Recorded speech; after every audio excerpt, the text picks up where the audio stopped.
এই মুহূর্তের সর্বশেষ আপডেট নিউজ নিয়ে আপনাদের সামনে হাজির হলাম। এখন শুনবেন সংবাদ শিরোনাম। চরমোনাইয়ের মহাসমাবেশ ফাঁকা, জামায়াতের বিরুদ্ধে গিয়ে চরমোনাই নিজেরাই মহাবিপদে, হাজার হাজার নেতাকর্মী জামায়াতে যোগদান। আরও জানাবো, জিয়াউর রহমান সবাইকে বাংলাদেশি পরিচয়ে ঐক্যবদ্ধ করেছিলেন রাষ্ট্রপতি। আপনারা দেখছেন লাইভ নিউজ বাংলা। এতক্ষণ দেখছিলেন সংবাদ শিরোনাম, এখন দেখুন বিস্তারিত। 1 মে আন্তর্জাতিক শ্রমিক দিবস। শ্রমজীবী মানুষের অধিকার আদায়ের জন্য লড়াই আর ঐতিহ্যের এই দিনে দেশের অন্য প্রান্তের মতো ঢাকায়ও নানা সমাবেশ, মিছিল, মানববন্ধন হয়। এবার সে তালিকায় ছিল চরমোনাই পীরের দল ইসলামী আন্দোলন বাংলাদেশ। তারা ঘোষণা দিয়েছিল রাজধানীর বুকে এক বিশাল সমাবেশ, পোস্টার, মাইকিং, ফেসবুক লাইভ, সবখানেই আচার অনুষ্ঠান। বিশাল জনপ্রিয়তার ঢোল পেটানো হয়েছিল। কিন্তু আসল ময়দানে এসে দেখা গেল একেবারেই ভিন্ন দৃশ্য। যে মাঠে লাখো মানুষ জড়ো হওয়ার কথা ছিল, সেখানে দাঁড়িয়েছিল শুধু গুটি কয়েক হতাশ মানুষ।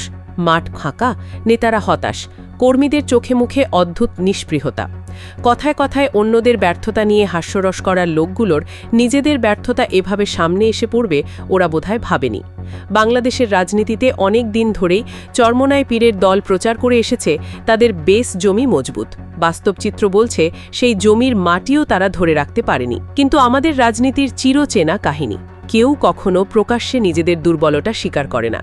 জনগণের এই উদাসীন উপস্থিতি আর সাংগঠনিক ব্যর্থতার ভার লঘু করতে ফয়জুল করিমরা বেছে নিলেন পুরনো খেলাটা, বিপক্ষকে টার্গেট করা।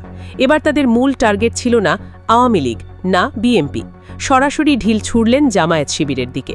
কথা ছিল এই মঞ্চে শ্রমিকের ঘাম, শ্রমিকের অধিকার, তাদের স্বপ্ন আর বঞ্চনা নিয়ে আলোচনা হবে। বাস্তবে কিছুই হলো না, বরং গোটা অনুষ্ঠান জুড়ে ফয়জুল করিম আর তার সহযোগীরা বিষ উগরে দিলেন জামায়াত শিবিরের বিরুদ্ধে।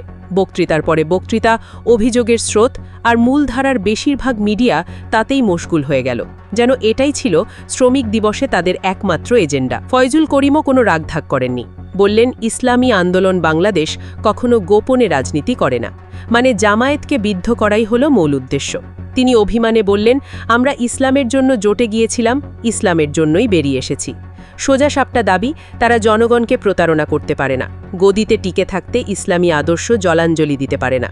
এসব স্লোগানের আড়ালে খুব স্পষ্ট একটা হতাশা কাজ করছে। খামোখা নিজেদের ব্যর্থতা ঢাকতে বিরোধী দল হান্টিং চলছে। এখানেই থামলেন না ফয়জুল করিম। ব্যক্তিগত আক্রমণে গিয়ে যেন নিচুই নেমে গেলেন। তিনি জামায়াতে ইসলামীর আমির শফিকুর রহমানের মুক্তিযুদ্ধ সংশ্লিষ্ট পরিচয় নিয়ে খোঁচা মারলেন, কটাক্ষ করলেন। বললেন, আপনার পরিবারের কে কে মুক্তিযোদ্ধা ছিলেন ব্রাদার?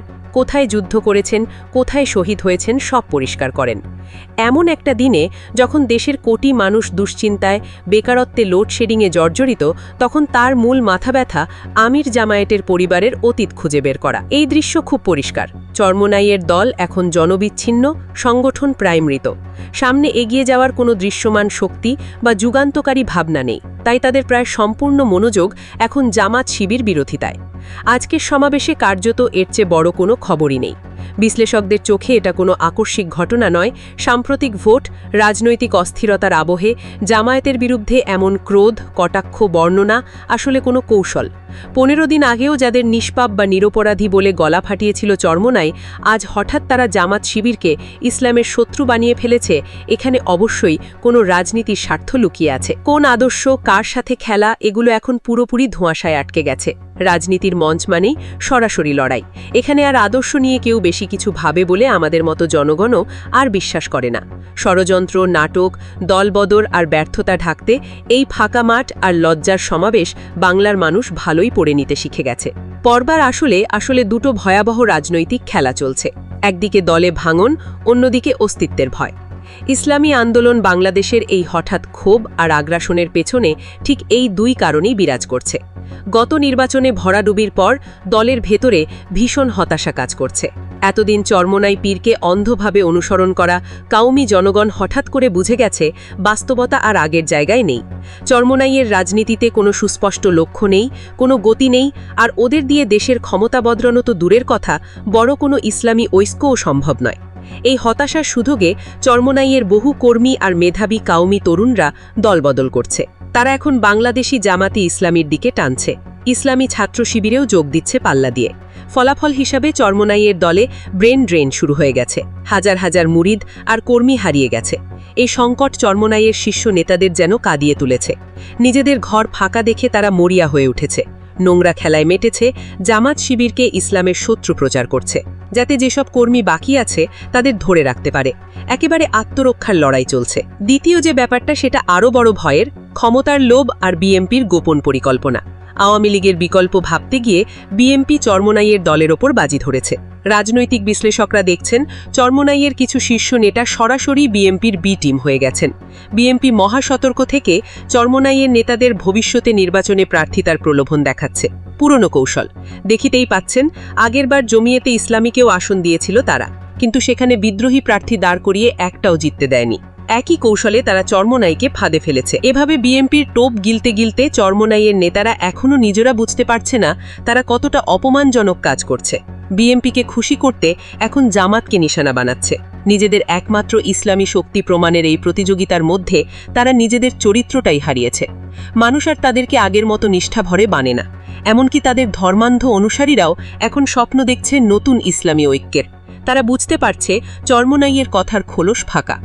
রাজনৈতিক বিশ্লেষকরা বেশ দৃঢ় গলায় বলছেন, চরমোনাইয়ের এই সস্তা এবং বিশ্বাসঘাতক রাজনীতি কোনো কাজে দেবে না।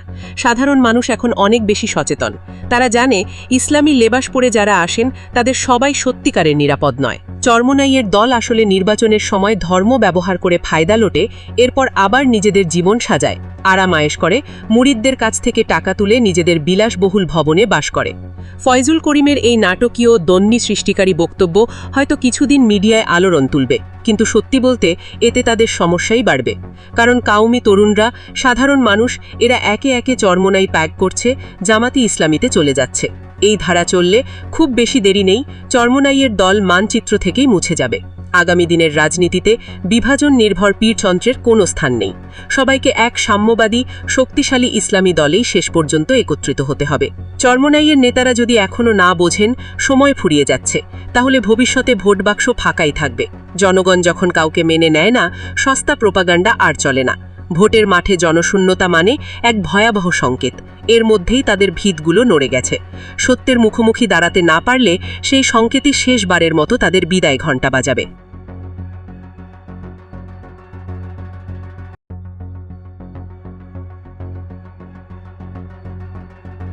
সবার আগে সর্বশেষ আপডেট নিউজ দেখতে সাবস্ক্রাইব করে আমাদের চ্যানেলের সাথেই থাকুন। আমাদের নিউজ ভালো লাগলে লাইক, কমেন্টস ও শেয়ার করুন। ধন্যবাদ সকলকে।